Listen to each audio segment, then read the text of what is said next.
ओम श्री परमात्मने नमः। ओम श्री परमात्मने नमः। अथ वेदांत दर्शन अथ वेदांत दर्शन शांति पाठ। शांति पाठः। ओम पूर्णमद ओम पूर्णमदा पूर्णमिदं पूर्णमिदं पूर्णात् पूर्णमुदच्यते पूर्णात् पूर्णमुदच्यते पूर्णस्य पूर्णमादाय पूर्णस्य पूर्णमादाय पूर्णमेवावशिष्यते। पूर्णमेवावशिष्यते। ओम शांति शांति शांति। ओम शांति शांति शांति।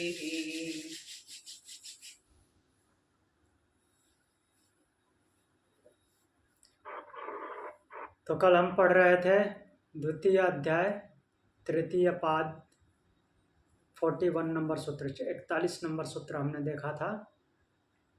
परातु तच्छ्रुते। इससे पहले जो हम मंत्र या सूत्र देख रहे थे तो वो था इस बारे में कि कर्ता जो है वो जीवात्मा है या फिर मन बुद्धि इंद्रियां हैं। तो लास्टली वो सिद्ध किया कि कर्ता कौन है, जीवात्मा है। अब आया है कि अब कर्ता जीवात्मा है या परमात्मा है। जहाँ भी जीवात्मा परमात्मा या परमात्मा शब्द आता है वो कर्तापन आता है। तो जो कुछ भी जब भी कर्तापन की बात आती है और जीवात्मा से रिलेशन जोड़ा जाता है तो परमात्मा को परब्रह्म के रूप में देखना है। जब किसी से कंपेयर होता है तब उसको परब्रह्म रूप में ही देखना है। तो स्वाभाविक सी बात है परब्रह्म कर्ता नहीं होगा, क्योंकि उसके पास कोई इंद्रिया और अवयव नहीं है, अंग वगैरह नहीं है। वो जब प्रकृति में मिलकर काम करता है तो वो परब्रह्म स्वरूप नहीं है उसका। तो जब भी किसी काम की बात आती है तो उसके परब्रह्म स्वरूप को लेना है। तो इसलिए यहाँ पे जीवात्मा को कर्ता मानना उचित है। अभी देखते हैं, अभी कुछ सूत्र और चलेंगे।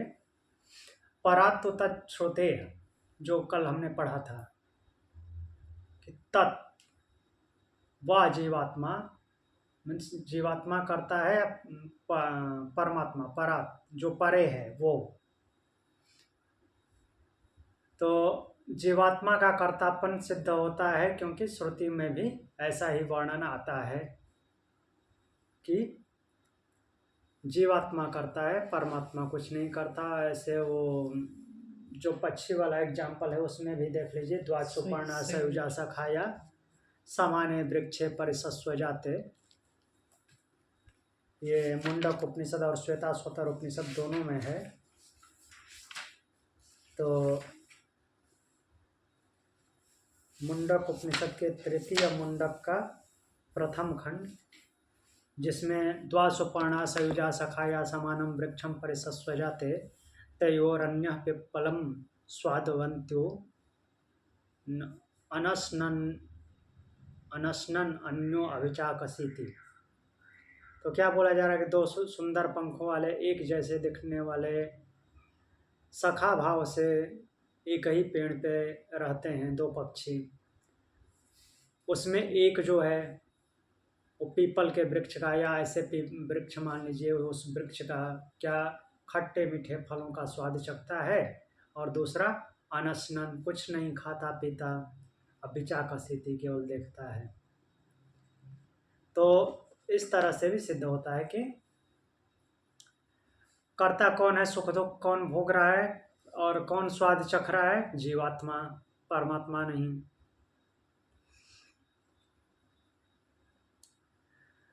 अब कई चीजें दिमाग में फिक्स रखनी है। कुछ भी लंबा लंबा एक्सप्लेनेशन आने दीजिए, उस फिक्स पॉइंट से नहीं भटकना है। जीवात्मा बोले तो सूक्ष्म शरीर, केवल आत्मा नहीं लेना है। जीवात्मा बोले तो सूक्ष्म शरीर, मन, इंद्रिय और बुद्धि के साथ। जब ये स्थूल छूट जाए तो भी वो मन, बुद्धि और इंद्रिय के साथ है, तभी जीवात्मा कहलाएगा। वो शरीर से बाहर नहीं निकल सकता। शरीर से जैसे ही मुक्त होगा वो जीवात्मा नहीं रहेगा। सेम चीज, सेम वो जो आत्म तत्व है, अब वो आत्म तत्व जीवात्मा नहीं परमात्मा हो जाएगा।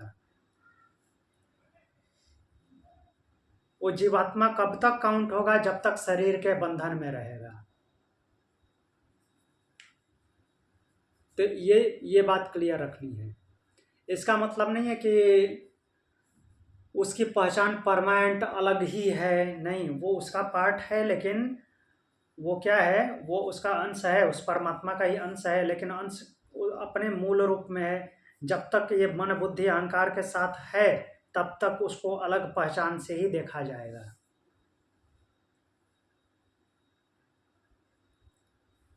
तो ये बात को ध्यान में रखनी है, वरना बहुत मिक्सअप हो जाएगा और परमात्मा से उसको अलग कर पाना, और ये कर्मों का जो लेखा जोखा है, कर्म सिद्धांत, उसको एक्सप्लेन करना असंभव टाइप का हो जाएगा, और उसको स्वतंत्र आत्मा माना जाएगा। तो स्वतंत्र है तो फिर वो क्या हो जाएगा कि जैसे हम कई जगह पढ़ते हैं, जैसे भगवत गीता में भगवान समदर्शी की बात करते हैं।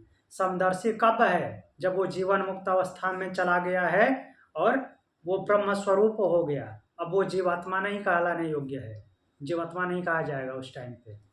तब की अवस्था है वो। अहम ब्रह्मास्मि जो है वो तब की अवस्था है जब जीवन मुक्त अवस्था है, जब मन, बुद्धि, इंद्रियों के साथ लिप्त है, तो वो ये सब कहलाने का अधिकारी नहीं है।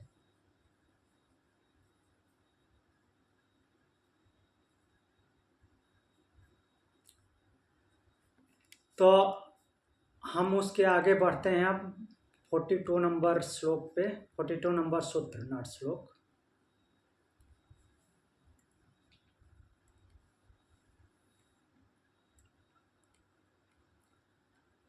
तो देखिए यहाँ पे क्या बोल रहे हैं, संबंध में लिखा हुआ है, यहाँ पे देखते हैं इनका क्या संबंध है। पूर्व सूत्र में जीवात्मा का कर्तापन ईश्वराधीन बताया गया है। हमने कल ये समझा था ना कि वो ईश्वर के अधीन है, अर्थात ईश्वरीय प्रेरणा होती है, मोटिवेशन ईश्वर से ही आता है। वो कर्म स्वतंत्र तो उसके पास है, मतलब कि वो कर्तापन है। कर्तापन कब होगा? जब स्वतंत्र रहेगा। जब पराधीन हो गया तो वो कर्ता नहीं है। जिसके यहाँ से ऑर्डर आ रहा है वो कर्ता माना जाएगा। तो वो क्या करता है कि वो केवल प्रेरणा देता है, मोटिवेट करता है, और उसका मोटिवेशन कैसा है आगे फिर मंत्र में एक्सप्लेन करेंगे। तो इसे सुनकर यह जिज्ञासा होती है कि ईश्वर पहले तो जीवों के शुभ कर्म करने वाला है और फिर उनका फल भोग करवाता है। यह मानने से ईश्वर को विषमता और निर्दयता का दोष आएगा। उसका निराकरण कैसे होगा, इस पर कहते हैं। तो हाँ, फल भोग की बात हो रही है, और शुभ कर्मों को करवाता है, शुभ और अशुभ कर्मों को करवाता वो कैसे है वो भी देखेंगे। ठीक है, इनका लिखना भी ठीक है, बट वो कैसे करवाता है? वो मोटिवेट करता है, अर्थात प्रेरणा देता है, और डिसीजन मेकिंग खुद करना होता है, मीन्स डिसीजन खुद लेना होता है कि इसके आगे मुझे क्या करना है। तो और वो कैसे होता है? पूर्व जन्म के संस्कारों के हिसाब से। आगे हम देखते हैं, कृत कृत प्रत्या कृत प्रयत्नापेक्षस्तु विहित प्रतिसिद्धा वैयर्थ्या आदिभ्य। तो बोले तो कृत प्रयत्नापेक्षा, जो पूर्व कृत हैं, जो पहले किए हुए हैं, जीवात्मा के जीवात्मा के द्वारा जो पहले किए हुए कर्म हैं, इस जन्म में भी जो पहले वो करता आया है, और इससे पहले, इससे पिछले जन्म में भी, पीछे के जन्मों में जैसा वो करता आया है, जैसे उसके संस्कार रहे हैं। तो यहाँ पे ये वाला श्लोक ले सकते हैं, क्या बोलते हैं,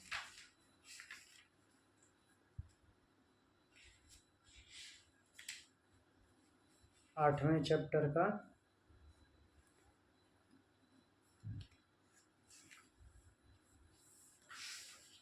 यम यम वापि स्मरण भावम। तो यम यम वापि स्मरण भावम त्यजत्यन्ते कलेवरम तम तमेवैति कौन्तेय सदा तद्भाव भावितः। तो त्यजंती कलेवरम यहाँ से थोड़ी देर के लिए गौण कर दीजिए, बाकी ये सेम अप्लाई हो जाएगा।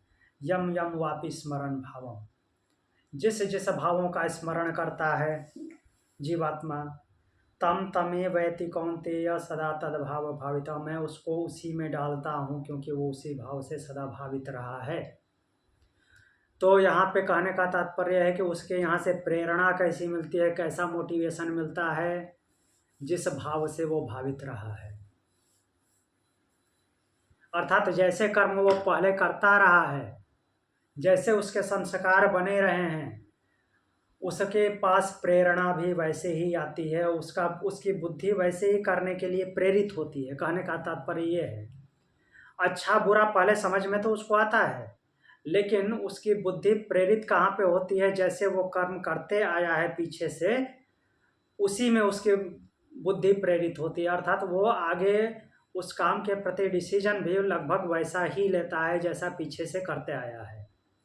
तो उसी को बोला जा रहा है कि मोटिवेशन वैसा ही मिलता है उसको प्रेरणा, मतलब कि वो मोटिवेट कैसा किस प्रवृत्ति में होता है, जैसा पहले से करता आया है। समझ तो आता है उसको भी कि सही क्या है गलत क्या है, लेकिन वो प्रेरित किस ओर होता है, मोटिवेट किस ओर होता है, जैसा वो पीछे से करते आया है।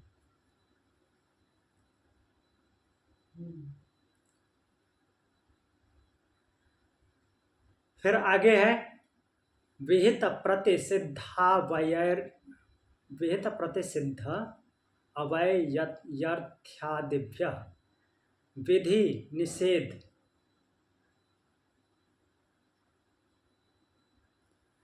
जो विधि और निषेध है, अर्थादिभ्य जो उसकी सार्थकता है, सार्थकता आदि, उसमें भी क्या है कि ईश्वर सर्वथा निर्दोष है। कहने का तात्पर्य है कि जो शास्त्रों में बताया गया है क्या करना चाहिए और क्या नहीं करना चाहिए, ऐसे बताए गए हैं ना। हम कल या परसों जो देख रहे थे तैत्तरीय उपनिषद में जो आचार्य अपने अंतेवासी को उपदेश दे रहे हैं, शिक्षावल्ली के 11वें अनुवाक में कन्वोकेशन के टाइम पे, कि यहाँ से जाओगे तो क्या क्या करना है।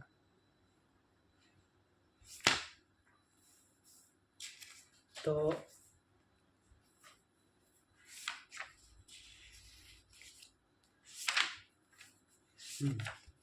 11वां अनुवाक जो हमने कल पढ़ा था कि वेदमनुचाचार्यो अंतेवासिनम अनुशास्ति सत्यम वद धर्मम चर स्वाध्यायान्मा प्रमद आचार्याय प्रियम धनमाहृत्य प्रजातंतु माम व्यवच्छेत्सि सत्यान्न प्रमदितव्यम धर्मान्न प्रमदितव्यम कुशलान्न प्रमदितव्यम भूत्यैन प्रमादितव्यम स्वाध्याय प्रवचनानामाभ्याम न प्रमादितव्यम देवपितृकार्याभ्याम न प्रमदितव्यम। तो बोल रहे हैं कि वेदम अनुच्य, वेद का अध्ययन करें अर्थात ज्ञान अर्जित करना चाहिए। आचार्य अंतेवासी, वासिना आचार्य जो हैं अपने अंतेवासी अर्थात अपने शिष्यों को अनुशासित कर रहे हैं, अर्थात शिक्षा दे रहे हैं। सत्यम वद, सत्य बोलो, धर्मम चर, धर्म का आचरण करो, और स्वाध्याय माँ प्रमदा मीन्स स्वाध्याय में कभी प्रमाद मत करो। और सबसे प्रिय चीज जो तुम्हारे पास हो वो आचार्य को समर्पित करो।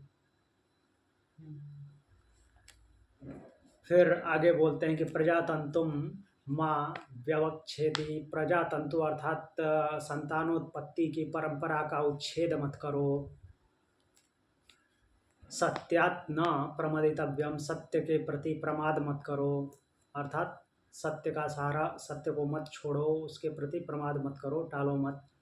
धर्मात् न प्रबंधितव्यम, धर्म से मत डिगो, धर्म के प्रति प्रमाद मत करो। कुशलात् न प्रमादितव्यम, शुभ कर्मों में प्रमाद मत करो। तो ऐसे करके उपदेश देते हैं। तो अब यहाँ पे आते हैं कि उपदेश किसको दिया जाता है। शास्त्र जो उपदेश दे रहे हैं किसका, विधि और निषेध, क्या करना चाहिए क्या नहीं करना चाहिए। तो ये उपदेश जो शास्त्र दे रहे हैं, यहाँ तक कि श्रुति उपदेश दे रहे हैं, वो जो उपनिषद हैं, तो ये उपदेश किसको दिया जा सकता है, जो अल्पज्ञ है। सर्वज्ञ को शास्त्र कैसे उपदेश दे सकता है। अगर ये मानते हैं कि वो जो सर्वज्ञ अर्थात परमात्मा करता है तो उसको उपदेश देने की क्या जरूरत है। शास्त्र उसको उपदेश दे सकता है, नहीं दे सकता, वो तो खुद उसी से उत्पन्न होता है। सर्वज्ञ को कुछ उपदेश देने की जरूरत ही नहीं, सोच भी नहीं सकते। तो इससे भी सिद्ध होता है कि परमात्मा करता नहीं है। उपदेश किसको दिया जाएगा, जीवात्मा को, जो अल्पज्ञ है।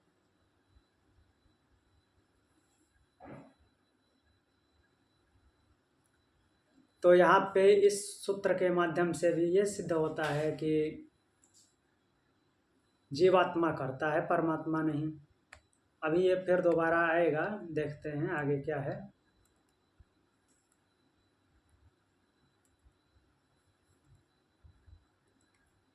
अब आगे बोलते हैं,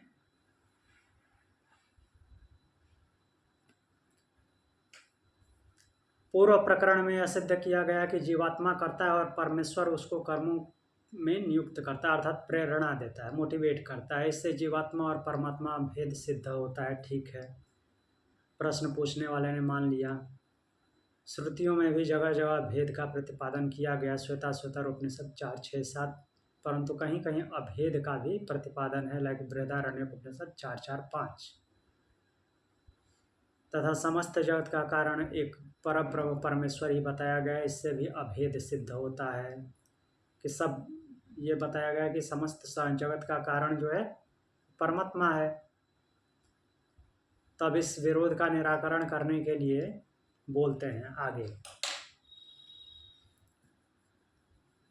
श्वेताश्वतर उपनिषद का जो मंत्र है 4-6-7, चौथे अध्याय का 6वां और 7वां मंत्र।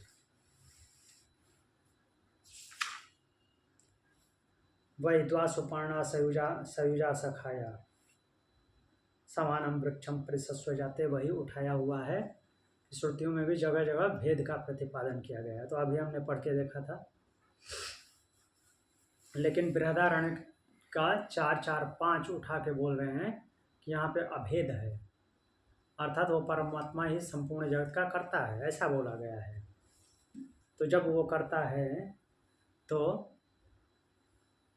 उसको कैसे माने कि यहाँ पे बोला जा रहा है कि जीवात्मा करता है, वहाँ पे तो परमात्मा को करता बताया गया है।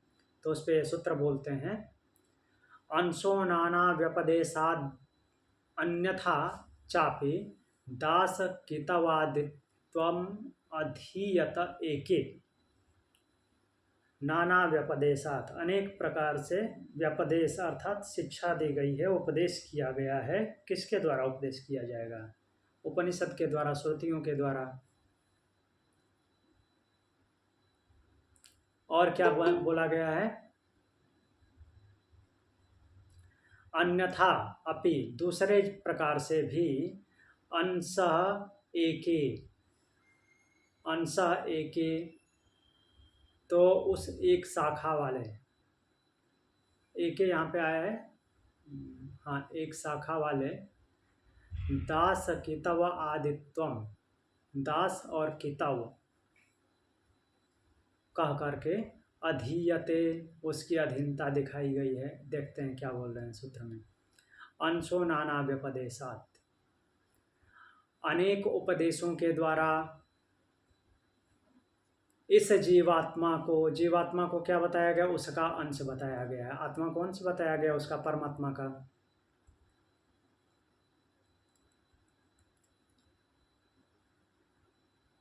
तो इतना पहले देखते हैं।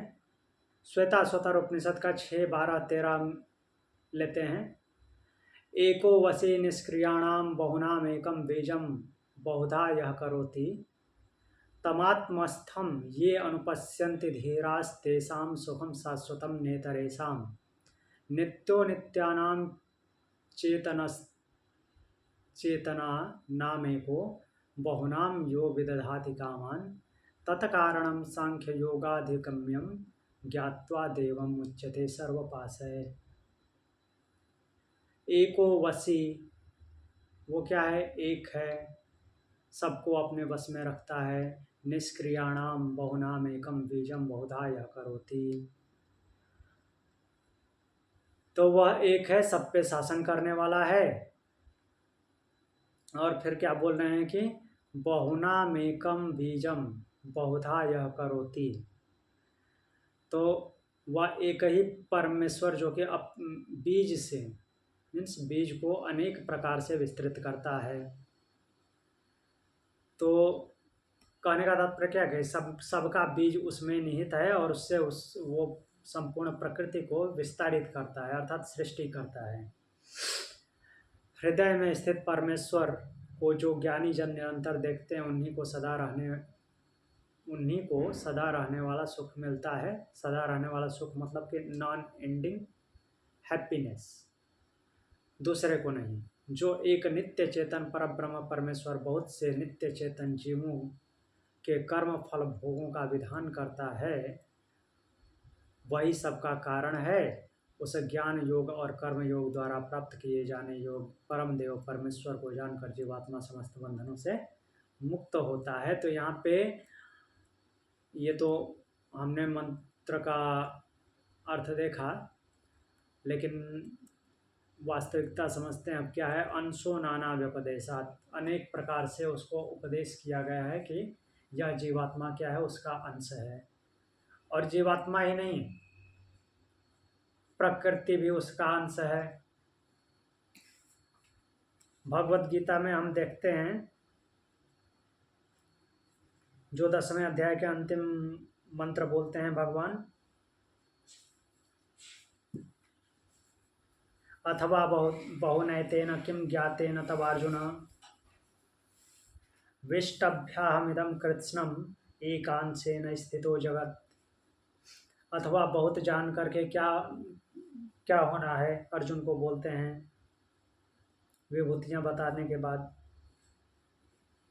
तो बोल रहे हैं कि इतना जानो कि मैं इस पूरे जगत को, वो जो ब्रह्म है, अपने एक अंश मात्र से धारण किए हुए है। तो जब वो ये पूरा ब्रह्मांड एक अंश है, तो ये जीवात्मा भी उसी का अंश हुआ, सीधी सी बात है। लेकिन अंश होने का मतलब ये नहीं हो गया कि वो परमात्मा करता है। ये कर्ता होना, जीवात्मा का कर्ता होना पहले ही प्रूव हो गया है। हाँ, जो अलग की बात है कि ये जीवात्मा उससे अलग है कि नहीं है, तो उसको बोल रहे हैं नहीं, वो अलग नहीं है, उसी का अंश है। लेकिन वो कर्म करने के लिए स्वतंत्र है। जब तक वो मन बुद्धि इंद्रियों के साथ है, तो वो अपने आप को अलग महसूस करता है, अलग जानता है। जब तक कि वो अपनी वास्तविक स्थिति को नहीं जान लेता, तब तक वो अपने अलग अस्तित्व के रूप में खुद देखता है, दूसरों को देखने की जरूरत ही नहीं है। लेकिन वो उसी परमात्मा का अंश है। तो क्या परमात्मा, अगर वो ऐसे अपने आप को अलग फील करता है जीवात्मा परमात्मा से, और ऊट पटांग काम करता रहता है, तो क्या उससे वो नफरत करता है? तो बोल रहे हैं नहीं, नफरत नहीं करेगा, क्योंकि वो तो न्याय प्रिय है, सबके साथ समान व्यवहार रखने वाला है। वो उसके लक्षण है, उसके कर्मों का परिणाम उसे मिलेगा, उसमें भी वो न्याय प्रिय है। ऐसा नहीं कि सपोर्ट कर देगा, अच्छा चलो छोड़ो छोड़ो गलती हो गई, गलती माफ, कोई गलती माफ नहीं, जो किए हो उसका कर्म भोगना पड़ेगा और ज़्यादा भी नहीं मिलेगा। तो उसके लिए बोल रहे हैं, दो एग्जाम्पल लिए हैं, दास कितव आदित्वम अधीयते। अधीयते अध्ययन करना यहाँ पे लिखा गया, अधीयते मतलब कि स्वीकार करना, ग्रहण करना। वो उनको वैसे ही समान भाव से ग्रहण करता है जैसे बाकी लोगों को ग्रहण करता है। वैसे ही दो, यहाँ पे दो ह्यूमन बीइंग का एग्जांपल दिया, दो कैटेगरी के लोगों का, दास और कितव। दास बोले तो केवट, नाव चलाने वाले, वो नाव चलाने वाले और मछली मारने वाले। और कितव, कितव बोलते हैं जुआरी को, जुआ खेलने वाले। तो यहाँ पे इन्होंने दो एग्जाम्पल लिया है, तो इसका मतलब ये नहीं मानना है कि ये दो को टारगेट कर रहे हैं। कोई एग्जाम्पल उनको चाहिए था तो इन दो लोगों का एग्जाम्पल लेकर के एक्सप्लेन किया उन्होंने कि कितव और दास के साथ भी, कितव मतलब जुआरी, और दास, यहाँ पे दास जो है वो दूसरे दास से अलग है। यहाँ पे वो जो वर्ड लेटर है उसको देखिए, यहाँ पे कौन सा स है, वो दास प्रथा वाला दास नहीं है, मीन्स गुलाम वाला नहीं। तो इस दास का मतलब होता है केवट, नाव चलाने वाले और मछली मारने वाले। कितव होता है जुआरी, जुआ खेलने वाला। तो नॉर्मली जुआ खेलने वाले को समाज में गलत काम करने वाले के रूप में देखा जाता है। तो बोल रहे हैं कि उसके साथ भी उसका व्यवहार वैसा ही होता है जैसा सामान्य लोगों के साथ होता है। अंतर के फिर बोलेंगे कि सामान्य लोगों के साथ तो अच्छा अच्छा सब कुछ होता है, उसके साथ तो नहीं होता। तो हाँ, उसके साथ वो जैसा कर्म करेगा उसका भुगतान करना पड़ेगा, उससे ज़्यादा दंड नहीं मिलेगा, ये है। अब दास शब्द क्यों लिए हैं यहाँ पे, एक प्रकार से यहाँ पे हत्या का मामला आ रहा है। जैसे मछली मारने पे उस एक मीन्स प्राणी की हत्या हो रही है, तो उस हिसाब से हत्या के परिप्रेक्ष्य में दास शब्द को उन्होंने लिया है कि जो हत्या हो रही है, मीन्स भले ही आजीविका के लिए हत्या हो, लेकिन हत्या तो हो रही है ना, तो उनके साथ भी वो वैसा ही व्यवहार करता है जैसे दूसरे लोगों के साथ करता है।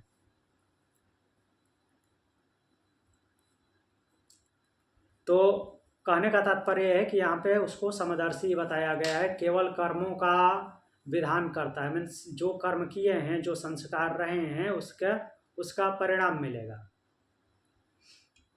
अब यहाँ पे दास की जगह पे किसान भी हो सकता है, इसमें कोई बड़ी बात नहीं है, किसान भी तो हत्या करता है, लेकिन उसका पाप जो है, चूंकि आजीविका करने वाले पे पाप जो है वो कम लगेगा या नहीं के बराबर लगेगा उसकी तुलना में जो मनोरंजन के लिए हत्या कर रहा है। ये जन सामान्य की या फिर जन भावना ऐसी है, और ऐसा प्रतीत भी होता है, क्योंकि उसको भरण पोषण करने का जिम्मा या मजबूरी है, तो इसलिए। और चूंकि उसके दिमाग में ये भावना भी नहीं जागृत हो रही है कि मैं जानबूझ के ऐसा कर रहा हूँ, और जो मनोरंजन कर रहा है तो उसके मारने के बाद तो कभी तो उसको दिमाग में आएगा कि इसको नहीं मारना चाहिए था बिना मतलब के मैंने मारा। या फिर ऐसे जानबूझ के भी जो बहुत सारे लोग मारते हैं, खाने के चक्कर में मारना, टेस्ट के लिए।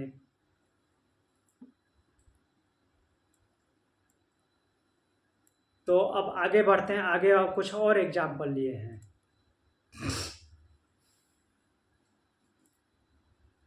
इस मंत्र में एक तो बताया गया कि वो परमेश्वर का अंश है, कौन? जीवात्मा, उसी का पार्ट है। दूसरा कि वो परमेश्वर, वो परमात्मा सबके साथ समान व्यवहार करता है। अब अथर्ववेद का एग्जाम्पल ले रहे हैं। अथर्ववेद की एक शाखा में, ब्रह्म सूक्त में यह पाठ है कि ब्रह्म दासा ब्रह्मैव मे कितवा। सेम जो इस सूत्र में आया है वैसा ही कुछ है। अर्थात ये केवट ब्रह्म है, दास ब्रह्म है। यहाँ पे दोनों शब्द आए हैं, एक केवट वाला दास भी आया है, दूसरा दास जो सेवक है उसके लिए भी आया है, और कितावा जुआरी के लिए भी आया है।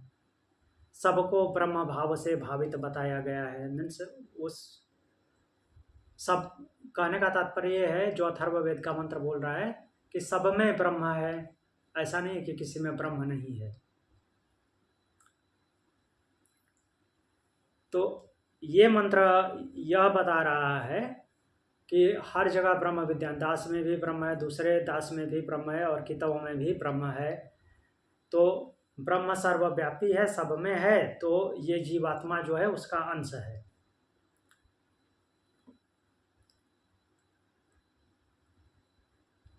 अब आगे बढ़ते हैं इससे।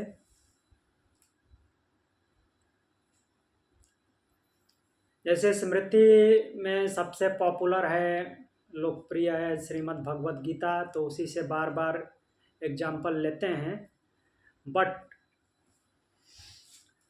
टेक्निकली, लॉजिकली ये देखा जाए तो भगवत गीता से एग्जाम्पल नहीं लेना चाहिए।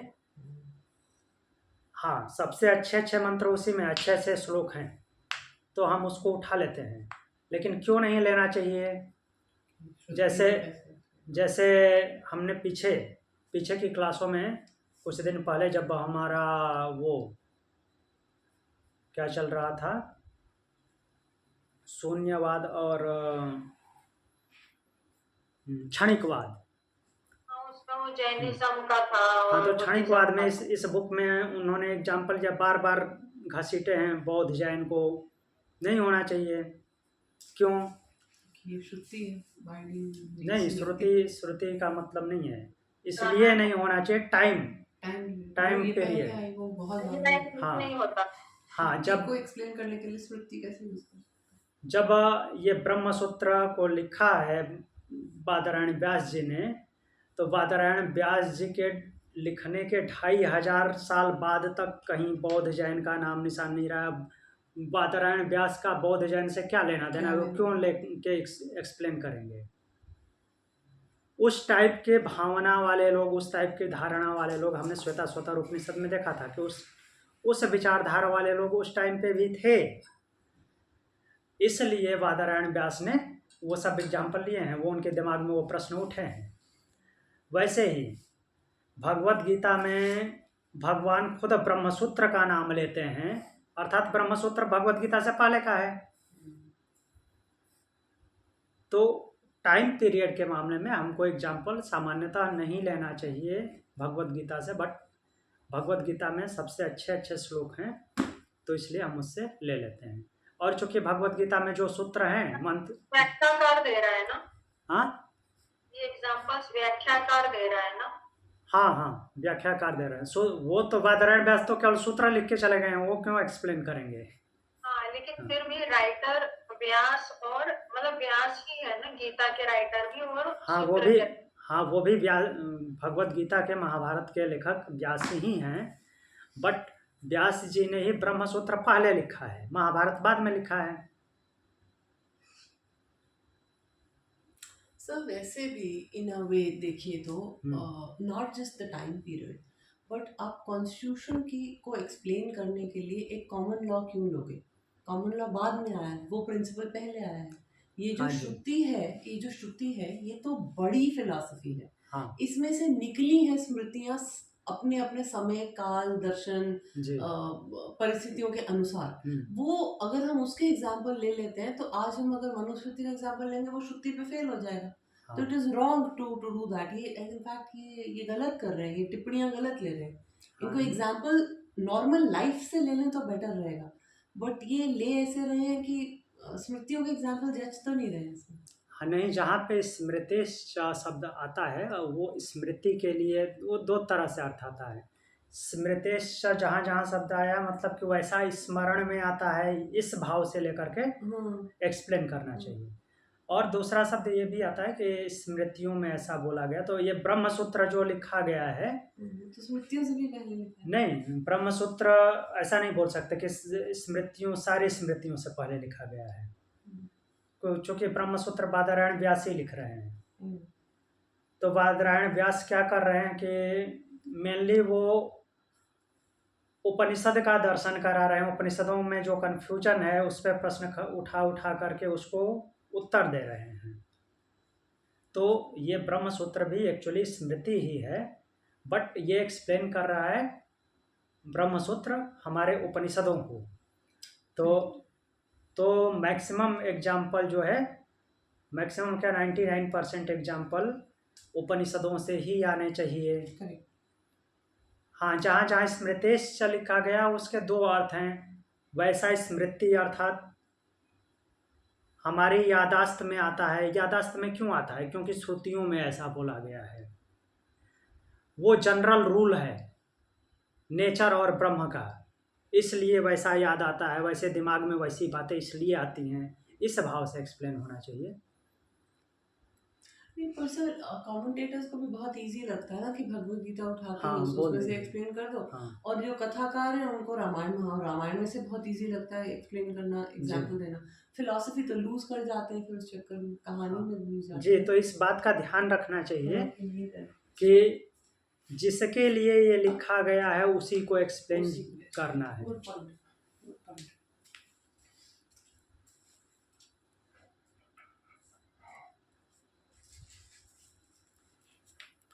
अब आगे बढ़ते हैं। यहाँ पे हमने देखा अंश कि जीवात्मा परमात्मा का अंश है। यहाँ पे देखिए कई एग्जाम्पल फिर और भगवत गीता से भी एक एग्जाम्पल लिए हैं। एक तो श्वेताश्वतर उपनिषद से लिए हैं, एक अथर्ववेद से लिए हैं, और वैसे एक्सप्लेन करने के लिए भगवत गीता से सूत्र लिए, मंत्र लिए हैं। मम यो निर्माद ब्रह्म तस्मिन् गर्भम दधाम्यहम् संभवः सर्वभूतानां ततो भवति भारत सर्वयोनिषु कौन्तेय मूर्तयः सम्भवन्ति या तासां ब्रह्म महद् योनिर्बीजम् अहं बीजम प्रदः पिता, अहम बीजम प्रदः पिता। तो मीन्स यहाँ पे सृष्टि की उत्पत्ति, सृष्टि रचना की बात किए हैं। ब्रह्म के माध्यम से भगवान बोल रहे हैं कि मैं ही उत्पत्ति का कारण हूँ। ब्रह्म को आरोपित करके ऐसे बोल रहे हैं। तस्मिन् गर्भम दधाम्यहम्, मैं ही उत्पत्ति की जगह हूँ और मैं ही बीज स्थापित करने वाला भी मैं ही हूँ, और जिससे कि सारे भूत उत्पन्न होते हैं, सारे प्राणी उत्पन्न होते हैं। अब इसके आगे हम चलते हैं।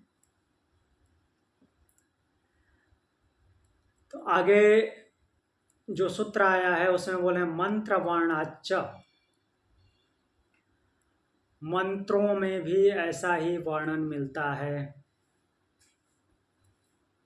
बहुत सारे मंत्रों में ऐसा वर्णन मिलता है। तो यहाँ पे एक एग्जाम्पल लिए हैं, छांदोग्य उपनिषद 3:12-6। समस्त जीवन समुदाय इस पर ब्रह्म का एक पाद है और इसके 3 पाद अमृत स्वरूप दिव्य हैं। ऐसा कई जगह आया है, बट छांदोग्य उपनिषद 3:12-6 हम देखते हैं। 3रा अध्याय 12वां खंड और 12वें खंड का 4, 5, 6 छठा मंत्र।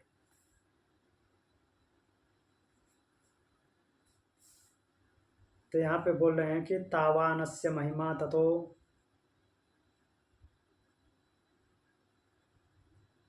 तावानस्य महिमा ततो जायांश पुरुष पादो अस्य सर्वा भूतानि त्रिपादास्यामृतम दिवीति। तो बोल रहे हैं कि जो उसकी महिमा गाई गई है उसमें उस परमात्मा का एक पाद जो है, ये एक पाद पूरी सृष्टि है और 3 पाद उसका अमृतत्व है, उसका किसी से कोई लेना देना नहीं है, मुक्त है।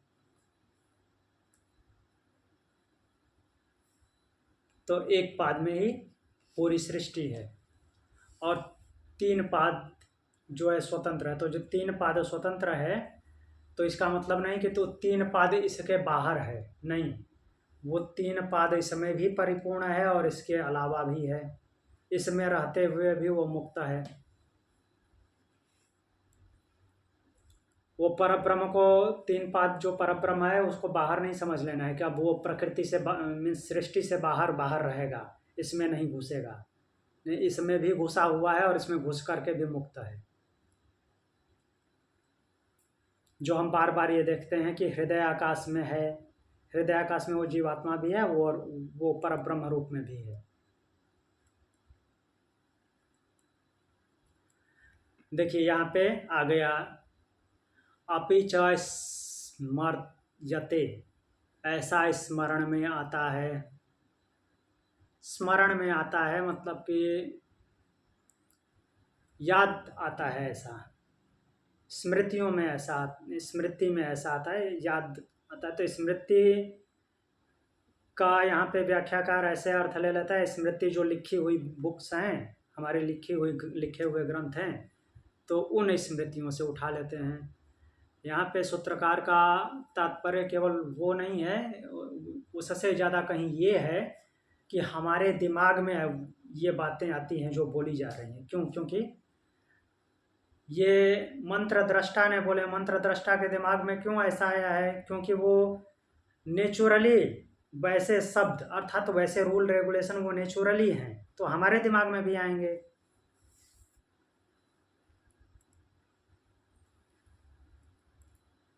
तो कहने का तात्पर्य वही है। यहाँ पे इन्होंने फिर गीता से उठाया है, भगवत गीता से, ममय वांशो जीवलोके जीवभूता सनातना, इस जीवलोक में जीव समुदाय मेरा ही अंश है। हाँ, भगवान बहुत अच्छी अच्छी बातें बोलते हैं, बहुत मीन्स सारे श्लोक अच्छे हैं। तो वहाँ से एग्जाम्पल लिए हैं, अच्छा है, बट मेरा कहने का मतलब ये था कि भगवत गीता बाद में आई है तो उसको महर्षि वेद व्यास कैसे कोट कर सकते हैं। हाँ, उन्होंने ही लिखा है, लेकिन जो पहले लिख दिए हैं उस समय उसको कैसे कोट करेंगे।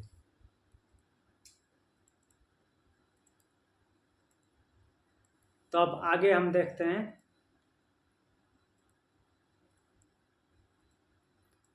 संबंध बोलते हैं कि यहाँ यह जिज्ञासा होती है कि यदि जीवात्मा ईश्वर का अंश है, जीवात्मा परमात्मा का अंश है,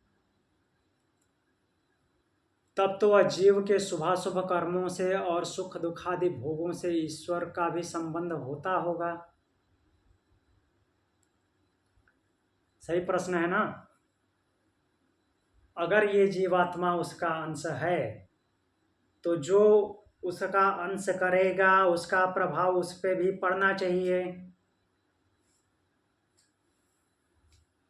उसका ही अंश तो कर रहा है, मतलब कि उससे बिल्कुल कनेक्टेड है, और बिल्कुल कनेक्टेड है तो जो वो करेगा उसका असर उस पर भी पड़ेगा, परमात्मा पे पड़ना चाहिए।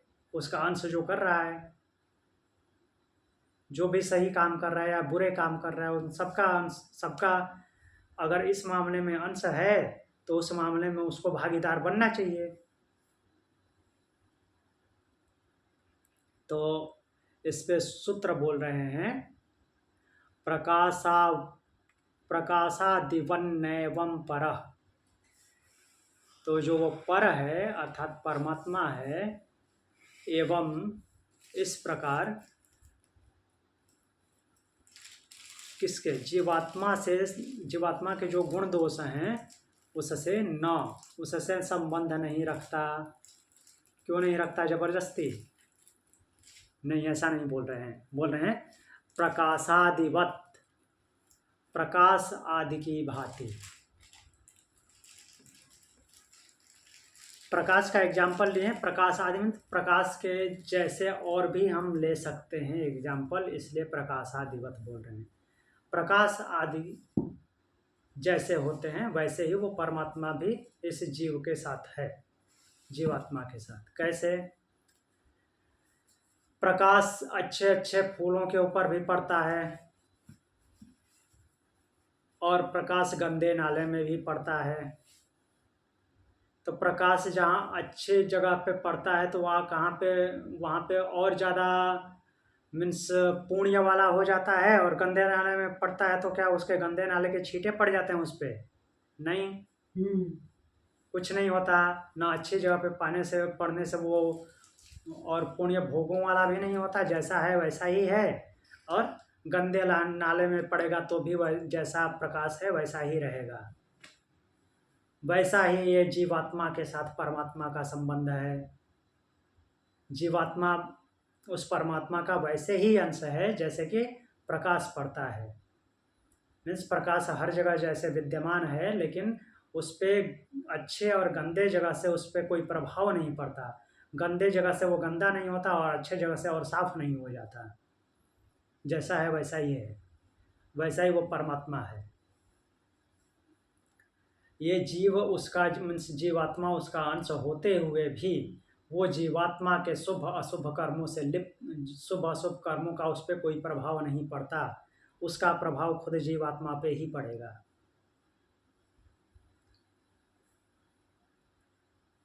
तो देखिए यहाँ पे एग्जाम्पल लिए हैं कठोपनिषद 2:2-11। कठोपनिषद 2:2-11 का लेते हैं, नचिकेता यमराज संवाद वाला। सूर्यो यथा सर्वलोकस्य चक्षुर्न लिप्यते चक्षुषैर्बाह्य दोषैः एकैस्तथा सर्वभूतान्तरात्मा न लिप्यते लोक दुःखेन बाह्यः। तो बोल रहे हैं कि जिस प्रकार समस्त लोगों को चक्षु स्वरूप सूर्य चक्षु में होने वाले दोषों से लिप्त नहीं होता, अर्थात ये वर्ड टू वर्ड लिया हुआ है। कहने का तात्पर्य ये है कि सूर्य का प्रकाश जैसे कहीं पे भी लिप्त नहीं होता, जैसा है वैसा ही है, वैसे ही समस्त प्राणियों में, समस्त प्राणियों के अंतर या अद्वितीय परमेश्वर रहते हुए भी, अर्थात परमात्मा हर एक के अंदर रहते हुए भी उनके दुखों से लिप्त नहीं होता। न लिप्यते लोक दुःखेषु बाह्य, लोगों के दुखों से लिप्त नहीं होता, बाहर ही रहता है, मुक्त रहता है।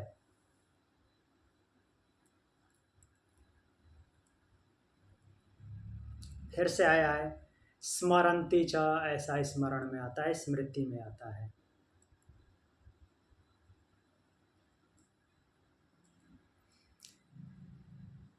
तो यहाँ पे कई एग्जाम्पल लिए हैं, जैसे एक भगवत गीता से लिए हैं, अनादित्वान् निर्गुणत्वात् परमात्मा अयम अव्ययः शरीरस्थो अपि कौन्तेय न करोति न लिप्यते।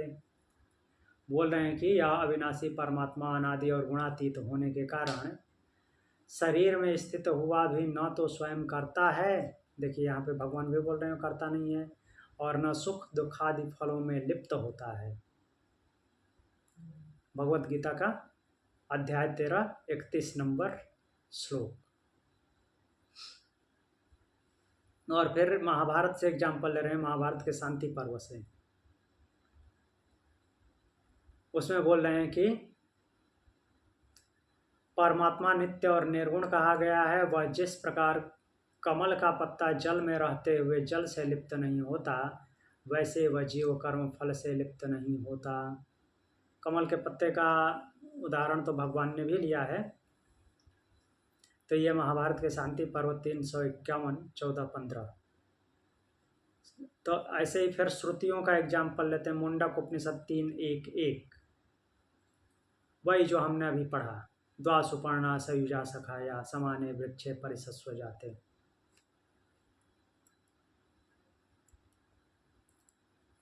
तो इस प्रकार से ये सिद्ध कर रहे हैं कि जीवात्मा उसका अंश तो है परमात्मा का, लेकिन वो उसमें लिप्त नहीं होता, अर्थात उसके अच्छे बुरे कर्मों का प्रभाव उस पर नहीं पड़ता। योग दर्शन में भी महर्षि पतंजलि बोलते हैं ईश्वर की परिभाषा देते हुए, क्लेश कर्म विपाकाशयैरा परामृष्ट पुरुष विशेष ईश्वर। क्लेश कर्म विपाक आशय, इन सब से वो क्या है, अपरामृष्ट, अछूता है, ये सब उसको छू नहीं सकते। क्लेश जो पंच क्लेश हैं, पंच क्लेश कौन कौन से हैं?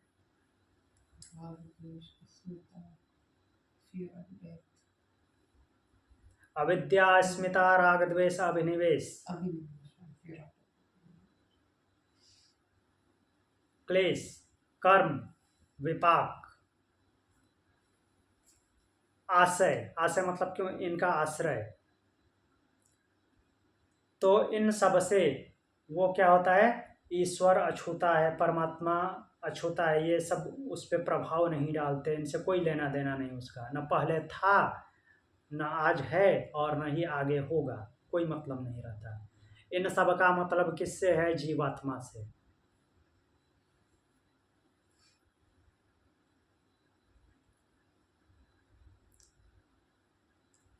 अब आगे बढ़ते हैं। प्रकाश वाली तुलना बहुत परफेक्ट है उसकी। जैसे प्रकाश अच्छी जगह पे पड़े या बुरी जगह पे पड़े, उससे वो प्रभावित नहीं होता, वैसे ही ब्रह्म जीवात्मा के अच्छे बुरे कर्मों से वो प्रभावित नहीं होता, उस पर कोई प्रभाव नहीं पड़ता। सर वो पुराना वाला महाभारत है ना, पीआर चोपड़ा वाला जो महाभारत है ना, उसमें जब भगवान कृष्ण द्रौपदी को सांत्वना देते हैं तब भी उनका एक डायलॉग है कि कीचड़ के स्पर्श से धूप मैली नहीं होती। हाँ जी, वही है। तुम जीवन की धूप हो ऐसे, और इस अपमान का कोई तुम पर ये नहीं होगा। हाँ, वैसे जो महाभारत है, महाभारत में बहुत सारे कहानियों के माध्यम से बहुत सारे उदाहरण आते हैं। जो हाँ, पांडव कौरव की कथा है, भीष्म पितामह शांतनु से लेकर के और भीष्म पितामह के अंत तक की, वो तो मूल कथानक है, लेकिन उसके आजू बाजू में बहुत सारी कथाएं चलती रहती हैं, उनके माध्यम से बहुत सारे उपदेश चलते रहते हैं। मीन्स एक प्रकार से उसमें बहुत बड़ा दर्शन भी है। तो लाइक हम ये तो उपनिषद में केवल दर्शन ही पढ़ते हैं, उसमें कहानियों के माध्यम से दर्शन है। तो जो महाभारत है एक प्रकार से एनसाइक्लोपीडिया है, जो महर्षि वेदव्यास ने लिखे, वो एक एनसाइक्लोपीडिया लिखी है उन्होंने। जो संसार में घटित होता है सब कुछ उन्होंने उस बुक में लिखी है, कोई छुपाया नहीं है और कोई अच्छाई दिखाने की कोशिश नहीं की है। जैसा होता है वैसा ही लिखा है, उस टाइम पे भी होता है था, आज भी होता है। फॉर्म खाली चेंज हो जाते हैं। हाँ,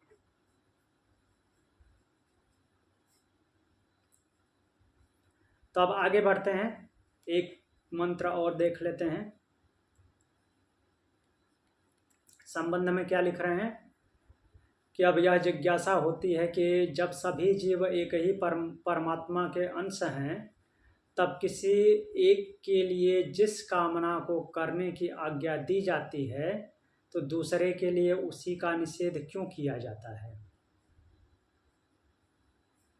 अर्थात सब में वही है तो सब पे सेम आर्डर अप्लाई होना चाहिए। जब उसकी प्रेरणा जो हो रही है वो सबके लिए एक ही आनी चाहिए, अलग अलग क्यों। शास्त्र में जीवों के लिए भिन्न भिन्न आदेश दिए जाने का क्या कारण है।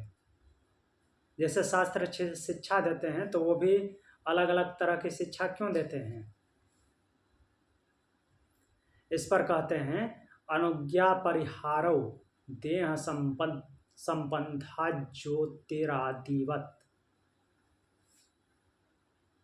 अनुज्ञा परिहारो, जिसको हमने पीछे एक मंत्र में भी पढ़ा था। अनुज्ञा परिहारो मतलब कि आज्ञा देना और मना करना। जो दर्शन हमें देते हैं, ये करो ये मत करो, ऐसा बताते हैं। ज्योतिरादिवत, ज्योति आदि की भांति। देह संबंधात, शरीर के संबंध से। तो यहाँ पे दो लोगों के लिए सूत्र में शब्द आए हैं। ज्योतिरादिवत, ज्योतिरादिवत ये शब्द आया है, उसी के लिए आया है, परमात्मा के लिए, जो हमने अभी देखा था ज्योति स्वरूप है, वो ज्योति की तरफ। तो जो ज्योति स्वरूप है उसको उपदेश देने की क्या जरूरत है? उसको ज्योति स्वरूप मतलब कि वो ज्ञान की ज्योति है, सर्वज्ञता है उसके पास। सर्वज्ञता है तो उसको उपदेश नहीं दिया जा सकता। सर्वज्ञ को क्यों बताना है? जिसका देह से संबंध होगा, देह संबंधात, देह से संबंध है किसका? जीवात्मा का। इसलिए उसके कर्म संस्कार उसके साथ बंधे हुए हैं, और जैसे कर्म संस्कार बंधे हैं, उस परमात्मा का आदेश मीन्स उस परमात्मा की प्रेरणा जो है, मोटिवेशन जो है, उसके ऊपर वैसे ही अप्लाई होगी। सेम सबके लिए सेम प्रेरणा नहीं आएगी, मीन्स सेम भावना सब में नहीं जागृत होगी। सभी उसी के अंश हैं, लेकिन उनका शरीर से संबंध है, देह संबंधात, देह से संबंध है। तो देह से संबंध होने से केवल ये स्थूल शरीर नहीं लेना है, सूक्ष्म शरीर जो कि बहुत सारी यात्रा करती रही है, तो उसके जैसे जैसे संस्कार रहे हैं, उसकी आगे की भावना भी वैसी ही होगी। तो उसी के लिए जो उपनिषद हैं, जो श्रुतियां हैं, वो क्या करते हैं? उपदेश देते हैं।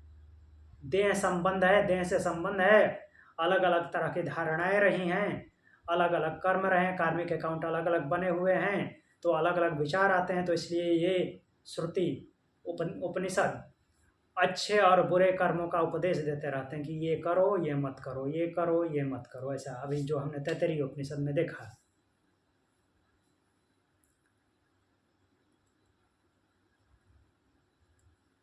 मतलब हर व्यक्ति अलग स्तर पर जी रहा है, हर प्राणी, इसलिए हाँ। उसके लिए उपदेश अलग है। हाँ उपदेश, हाँ इसलिए उपदेश अलग है, वो तो बात की बात है। इसलिए भी उपदेश है क्योंकि देह का संबंध है, और अलग अलग कार्यों को कर कर कर वो क्या है, कर्म संस्कार बनाए हुए हैं, उसके दिमाग में अलग अलग भावनाएं उत्पन्न होती हैं। इसलिए उस देहधारी के लिए, अर्थात देह से संबंध होने के कारण उसकी भावनाएं उत्पन्न होती हैं, तो उसके लिए ऐसे उपदेश दिए गए हैं उपनिषदों में। जो ज्योति स्वरूप है अर्थात ज्ञान ज्योति है, सर्वज्ञ है, उसके लिए क्यों उपदेश होगा? ये अंश होते हुए भी देह से संबंध रखता है, और इसलिए उसके कार्मिक अकाउंट बने हुए हैं, उसकी बुद्धि वैसे ही काम करती है, इसलिए उपदेश दिया जा रहा है। अनुज्ञा परिहारो, अनुज्ञा मतलब कि अच्छी बातें बताई जा रही है, आज्ञा दी जा रही है कि ऐसा करो, और परिहार मीन्स निषेध किया जा रहा है कि ऐसा मत करो, मार्गदर्शन किया जा रहा है। कहने का मतलब ये है।